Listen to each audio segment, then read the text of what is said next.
দেশের অভিনয় জগতের পরিচিত মুখ ও জাতীয় চলচ্চিত্র পুরস্কারপ্রাপ্ত অভিনেতা শামস সুমন আর নেই। হৃদরোগে আক্রান্ত হয়ে আজ সন্ধ্যায় তিনি না ফেরার দেশে পাড়ি জমান। বিষয়টি নিশ্চিত করেছেন অভিনয় শিল্পী সংঘের সাধারণ সম্পাদক রাশেদ মামুন অপু।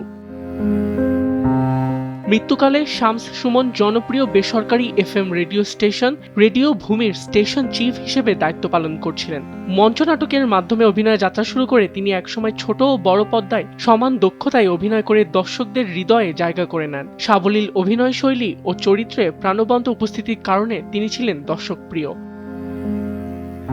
রাজশাহী বিশ্ববিদ্যালয়ের আবৃত্তি সংগঠন শনন এর সদস্য হিসেবেও সাংস্কৃতিক অঙ্গনে সক্রিয় ছিলেন তিনি। 2008 সালে স্বপ্নপূরণ চলচ্চিত্রে পার্শ্ব চরিত্রে অভিনয়ের জন্য জাতীয় চলচ্চিত্র পুরস্কার অর্জন করেন।